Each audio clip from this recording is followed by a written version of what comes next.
Prime Minister Abiy Ahmed inaugurates long overdue Tana Beles sugar factory. And a renowned political science professor speculates NATO threatening to invade Ethiopia.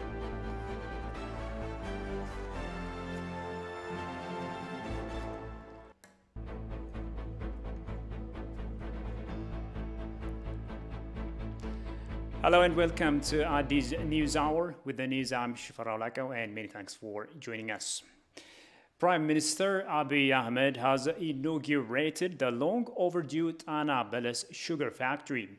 The plant is designed to produce 12,000 tons of sugar per day when it goes fully operational.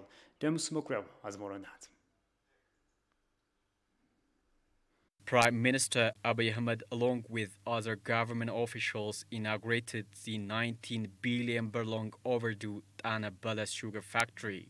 The plant, which is located in the Amhara regional state, is believed to crush 160,000 tons of sugarcane and producing 12,000 tons of sugar per day. During the inauguration ceremony, Prime Minister Abiy Ahmed said government is striving to finalize ongoing mega projects of a nation, like the already completed Tana Beles sugar plant. ይህ ፕሮጀክት የተወጠነው የዛሬ 60 ዓመት ገደማ ነው።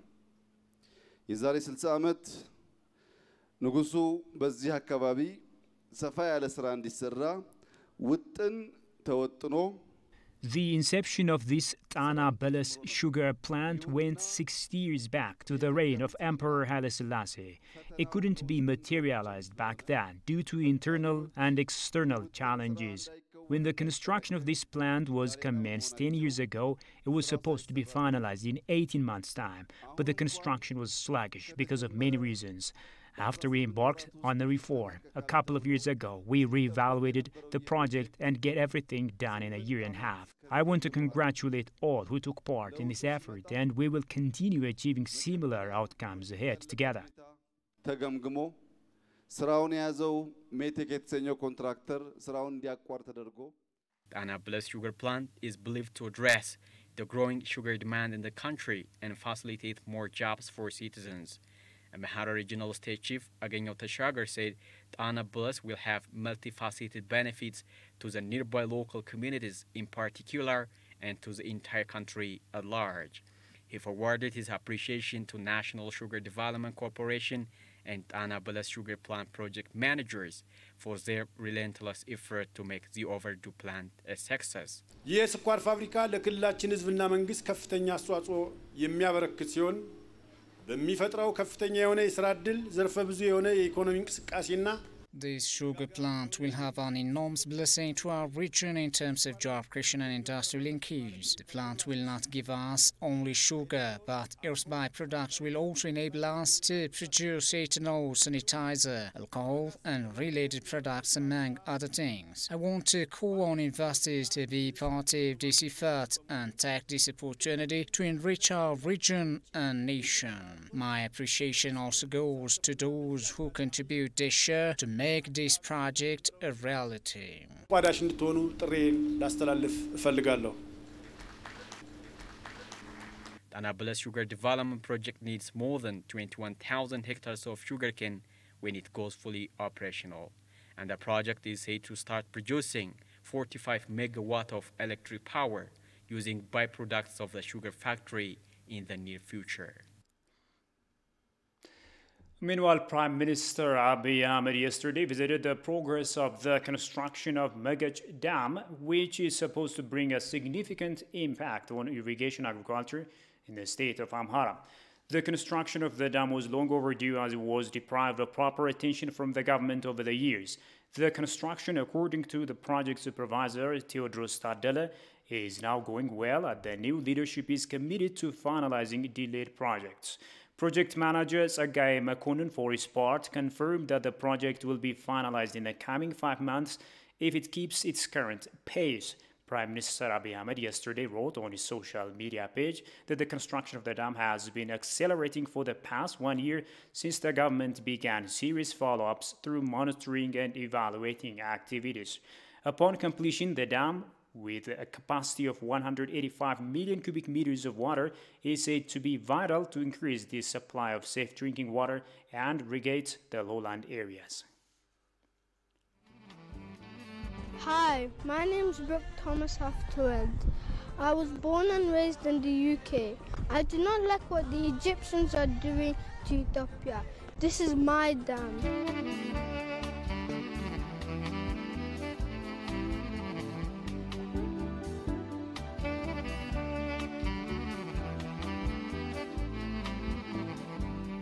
It's my dam. It's my dam. It's my dam. It's my dam. It's my dam. It is my dam. It is my dam. It's my dam.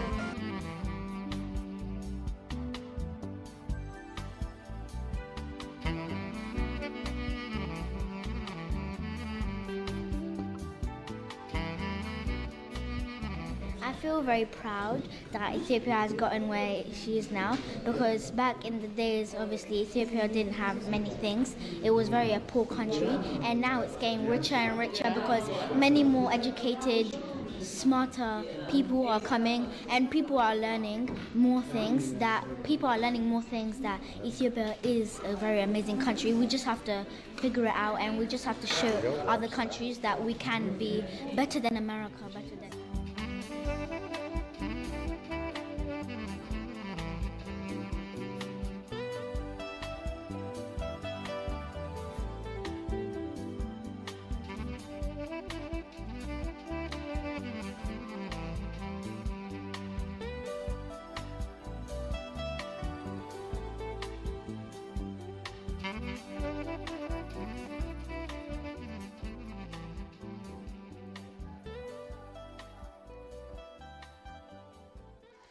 Now moving on, Sudan's Foreign Minister Miriam Al-Sadiq Al-Mahdi affirmed on Saturday Khartoum's endeavor to peacefully settle the Grand Ethiopian Renaissance Dam disputes through the mediation of the African Union. Al-Mahdi's remarks came during a virtual meeting with her Moroccan counterpart Nasser Bourita, who was briefed on developments in the GERD file. Egypt's irrigation minister Mohamed Abdelati also expressed on Saturday Cairo's keenness to resume GERD negotiations, which was deadlocked in April. Ethiopia is only 3 weeks away from executing second-year filling of its mega dam.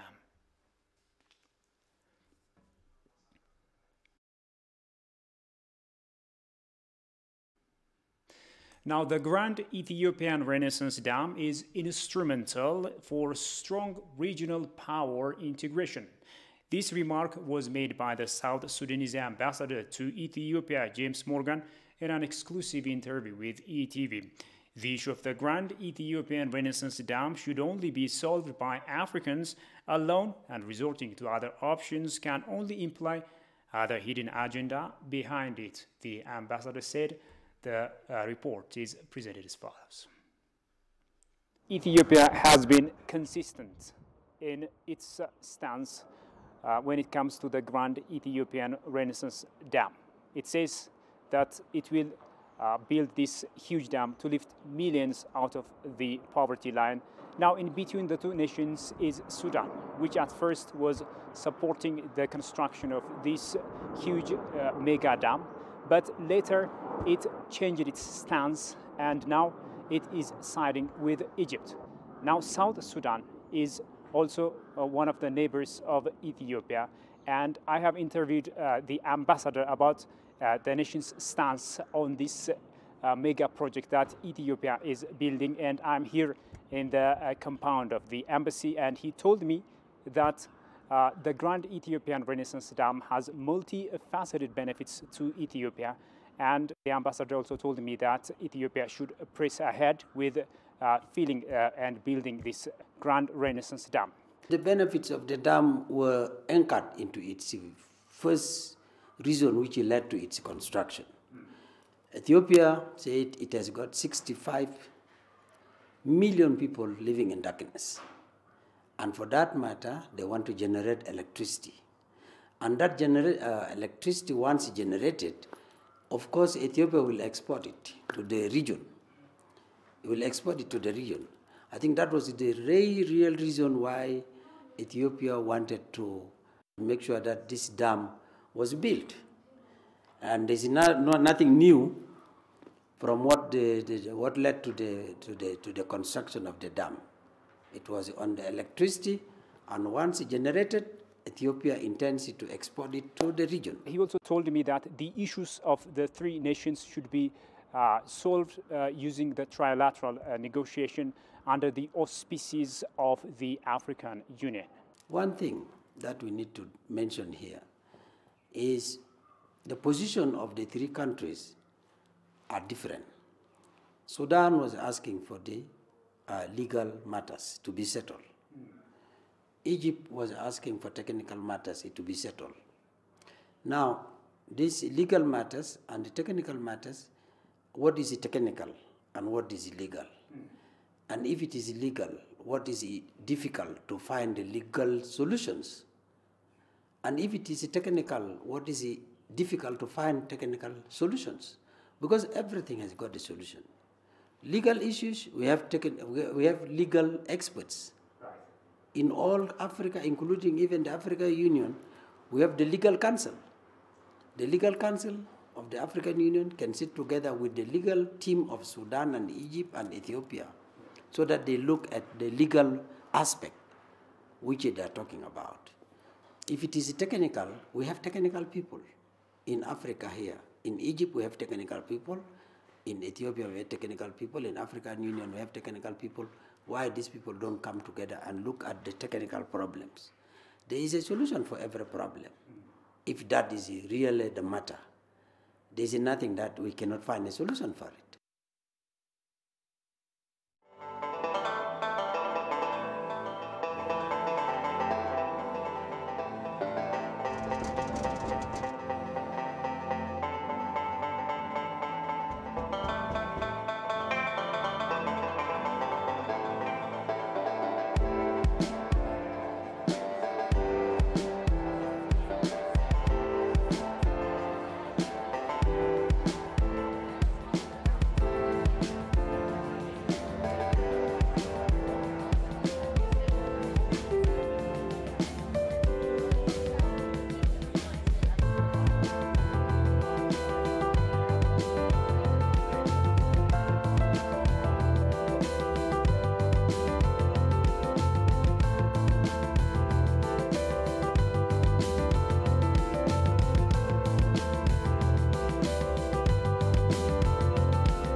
In this episode, we'll be looking into the decorations and tools used by the Ma'init, an ethnic group living in Ma'init Special District of Bench Maji Zone, South Nations Nationalities and Peoples Region. Women decorate their arm with silver-made bracelets. Also, they wear beads on their necks.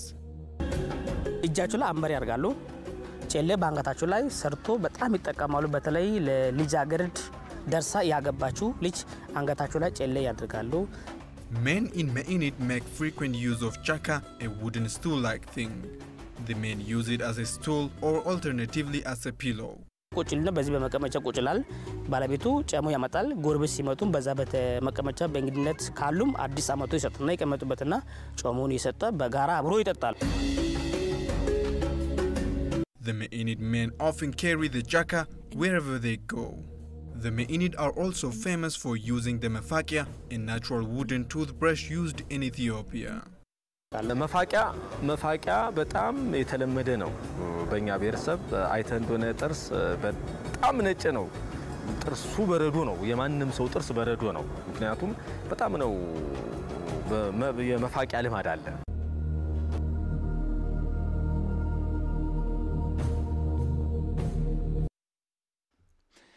Welcome back. A professor of political science at the State University of California, Alamayo Gabramariam, rebukes NATO for threatening to invade Ethiopia. In his recent comments, Alamayo said Western powers are using conflict-related sexual violence and famine as a tagline to bring a regime change in Ethiopia like what they did 30 years ago. Kazaun Chane takes us through his article as follows. A renowned political science scholar and analyst Alamayo Gabramariam, nicknamed Almariam, is told to expose Western conspiracy to bring a regime change in Ethiopia. In his commentary, Almariam indicated that not always threatening to invade Ethiopia under the disguise of sexual violence and famine in the state of Tigray, where the Ethiopian government has been undertaking a law enforcement operation. Alamayo quoted a tweet by Lord Tariq Ahmed on June 3, 2021, to support his speculation of NATO planning to invade Ethiopia. The tweet reads, "Conflict-related sexual violence is abhorrent and unacceptable in our world. This week, United Kingdom and NATO ministers agreed powerful action to stand up to these brutal crimes and ensure we can protect and support victims and survivors today and in the future." Almariam said the United States, European Union and United Kingdom have launched a new campaign of the feminist sky is falling on Ethiopia, like what they did 30 years ago with the TPLF mafia group to collect millions of dollars and split it together. One of the TPLF founders, Dr. Agai Berhe, told the BBC that of the $100 million that went through TPLF hands to mitigate famine in Tigray, $95 million was diverted for weapons purchases and other purposes not related to famine relief. The truth is, Almariam said Europeans have never forgiven Ethiopia for destroying a white army on the Black Continent. The Ethiopians defeated the mighty Italian army at the Battle of Adwa in 1896 in less than 24 hours. The Second Italo-Ethiopian War lasted 5 years, but Italy again was defeated. What the Axis, G7 and NATO forces are doing in 2021 was done back in 1985 within the same mode of operation. Throughout history, Ethiopia has been the lodestar, the pole star of Africa. Anti-colonial struggles were inspired by Ethiopia's independence and freedom. They knew deep in their hearts if Ethiopia can remain free, they can one day gain their freedom. Today, Ethiopia is charting the course of the African skies. Ethiopia is a shining example of freedom in Africa. Ethiopia is a userocracy, a government of the people, by the users and for the people. The amazing Prime Minister Abiy Ahmed is charting a new course not only for Ethiopia, but all of Africa with his Madamar philosophy. Ethiopians will for the first time in their history have an election that is free and fair. With the Grand Ethiopian Renaissance done, Ethiopia will unquestionably become the star of Africa. The Axis must ensure Ethiopia fails and is destroyed. The way Ethiopia goes, so does the rest of Africa. Now, the renowned historian Ababawo Ayalew slams the current U.S. measures to impose visa restrictions and economic sanctions against Ethiopia. In an exclusive interview with ETV English, the historian suggests that the U.S. government should reconsider and re-evaluate its latest statements on Ethiopia's domestic affairs. Adula Taklamariam reports. Large number of Ethiopians are increasingly voicing against the latest U.S. government's measures which impose visa restrictions on Ethiopian government officials. Scholars and government officials have joined the pressure group against the U.S. government's decisions on Ethiopia's domestic affairs. Assistant Professor Ababawo Ayalew is among the Ethiopian scholars who boldly slam the U.S.-led pressure over Ethiopia. The kind of restriction and economic sanction that they wanted to implement in Ethiopia is not appropriate at all. So what would be better is to negotiate and then also to find out the reality on ground and then to evaluate what the TPLF did and in what ways the Ethiopian government responded, and then based on that to forge the way out of the current situation, and then also to continue to cooperate at a regional level for the peace and security of the Horn of Africa. And America also should give respect to what Ethiopia has been doing for the peace and security of the region, not only East Africa and the Horn of Africa, but also for West Africa. So we have been together in Korea in the 1960s. So we have a lot of experience in terms of working together. So they should not be misled by what lobbyists say, and then also what some paid diplomats also say about the present Ethiopian government and Abiy's administration.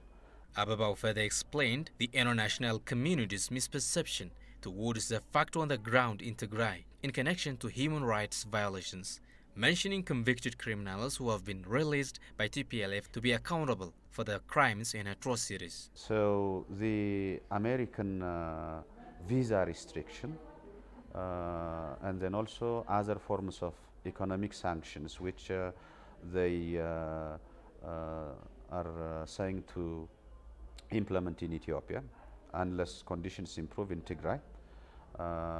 For me, and then also for any reasonable person, for any reasonably rational person, comes from two things which are completely wrong.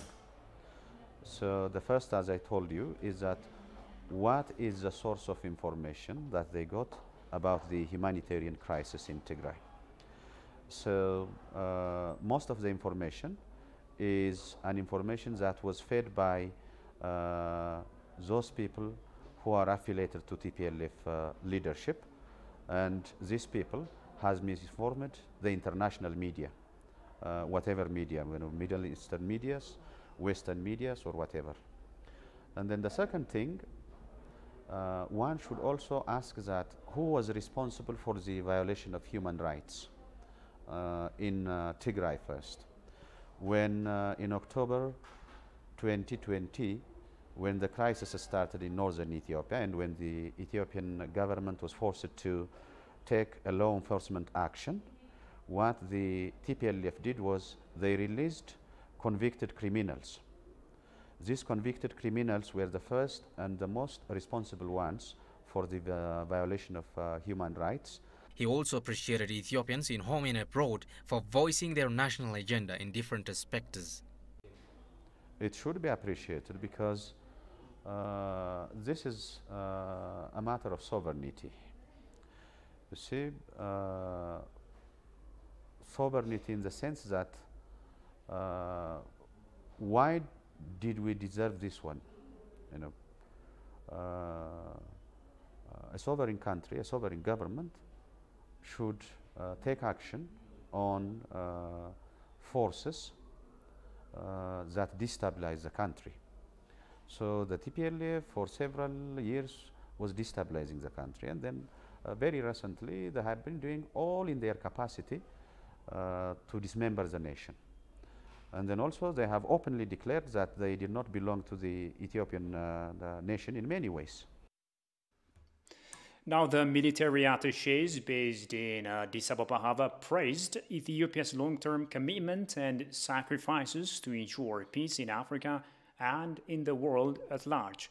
Following the visit of members of the Association of Military Attaches of various countries to the Ethiopian International Peacekeeping Training Center yesterday, defense attaches of different countries said Ethiopian men and women have played an important role in advancing peace in the world's hotspots from the early days of UN peacekeeping up to today's most vital operations. In an exclusive interview with the Ethiopian news agency, they pointed out that Ethiopians have even served Korea, and they went that far to ensure peace in the world, not only in Africa. Commenting on the recent doubts raised by some entities that Ethiopia is busy in its own internal security issues, they said the recent internal engagements of the country has been to contain peace and security within the nation.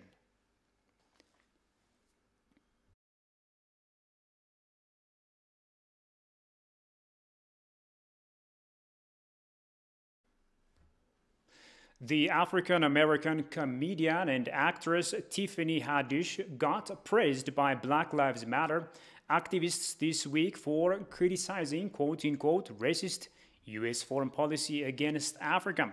President Joe Biden's administration has come under fire for imposing economic sanctions against Ethiopia and Eritrea while providing billions of dollars for Egypt. At the center of the controversy is a major hydroelectric dam on the Nile River built by Ethiopia for electricity to get out of poverty.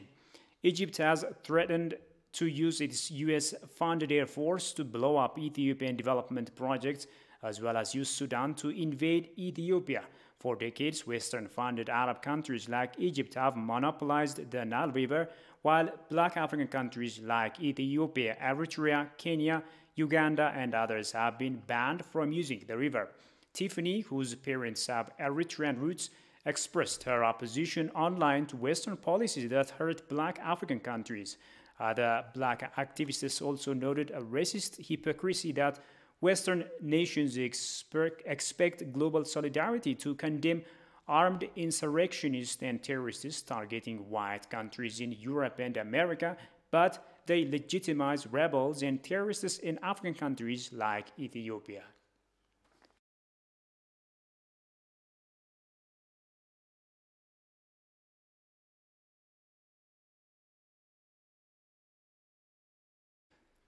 The African Union Commission announced that it has approved the government of Ethiopia's invitation to deploy election observers for the general elections in the country.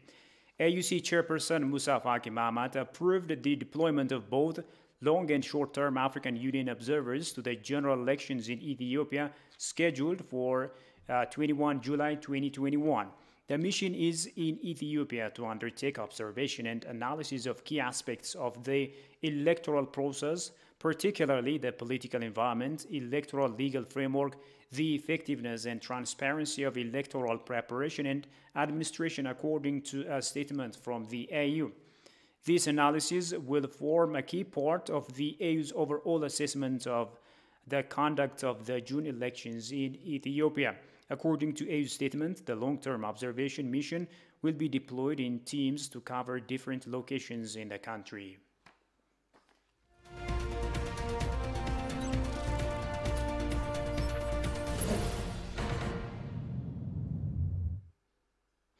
Now, in business, the Finance Minister Ahmed Shide has today received a delegation of the European Union Business Forum led by Eric Habers. The EU Business Forum started operation in Ethiopia in 2021, comprising close to 300 member companies drawn from several European countries.